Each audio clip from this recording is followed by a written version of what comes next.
আসসালামু আলাইকুম ফ্রেন্ডস, কি অবস্থা সবার? আশা করছি সবাই ভালো আছেন। আপনার অ্যাপেল আইডি যদি ডিঅ্যাক্টিভ হয়ে থাকে তাহলে আজকের ভিডিওটা আপনার জন্য। বর্তমানে এই অ্যাপেল আইডি ডিঅ্যাক্টিভ ইস্যু নিয়ে অনেকেই সমস্যায় আছেন। দেখা যাচ্ছে কি আপনার অ্যাপেল আইডিটি আপনার ফোনে লগ ইন করা আছে, কিন্তু আপনি যখনই লগ আউট করতে যাচ্ছেন দেখাচ্ছে যে ইনকারেক্ট পাসওয়ার্ড অথবা your ID is not active.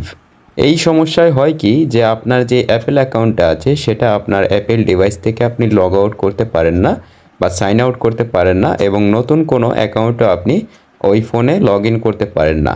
তো এই সমস্যাটা কিন্তু আমরা 100% সমাধান করে দিচ্ছি।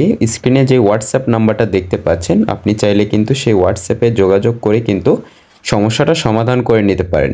100% গ্যারান্টি সহকারে আপনার অ্যাপেল অ্যাকাউন্টটি অ্যাক্টিভ করে দেয়া হবে এবং পরবর্তীতে কোনো সমস্যা হলে তারও সাপোর্ট দেয়া হবে।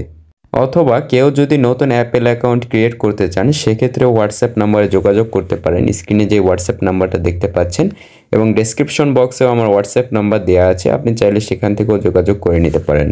এই অ্যাপেল আইডি ইনঅ্যাক্টিভ ইস্যু বা ডিঅ্যাক্টিভ ইস্যুটা কিন্তু নতুন, যার কারণে হচ্ছে গিয়ে ইতিমধ্যে অনেকে এটা নিয়ে সমস্যায় পড়েছেন এবং আমাকে অনেকে এসএমএস করেছেন। আমি অনেকের এই সমস্যার সমাধান করে দিয়েছি এবং এটা কিন্তু আপনার হচ্ছে পেইড। ঠিক আছে, তো অনেকে ভাববেন যে ভিডিও দেখে আসছি ভাই আমাকে এটা ফ্রিতে করে দেন, এটা পসিবল না। কারণ হচ্ছে এটা একটা পেইড সিস্টেম এবং এটার পিছনে অনেক খাটতে হয় এবং 24 ঘন্টার মধ্যেই কিন্তু এটার সলিউশন করে দেয়া হয় এবং 100% সলিউশন করা হবে। তো যারা যারা এই সমস্যাটা নিয়ে বিভ্রান্তিতে আছেন তারা কিন্তু আমার সাথে হোয়াটসঅ্যাপে যোগাযোগ করতে পারেন এবং এটা 100% ট্রাস্টেড।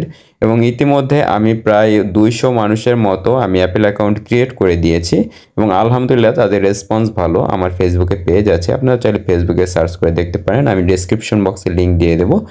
এবং আপনারা যারা এই অ্যাপেল অ্যাকাউন্ট ডিঅ্যাক্টিভ বা ইনঅ্যাক্টিভ ইস্যু নিয়ে আছেন তারা কিন্তু চাইলে আমার সাথে হোয়াটসঅ্যাপে যোগাযোগ করতে পারেন। সো ধন্যবাদ, ভিডিওটা এতটুকুই, আজকের মতো এই পর্যন্তই। আল্লাহ হাফেজ। যদি কারোর অন্য কোনো সমস্যা থাকে তাহলে অবশ্যই কমেন্ট করবেন বা আমার হোয়াটসঅ্যাপে যোগাযোগ করলেই কিন্তু আমি সেটা সলিউশন দিয়ে দিতে পারবো ইনশাআল্লাহ। তো আল্লাহ হাফেজ, আসসালামু আলাইকুম।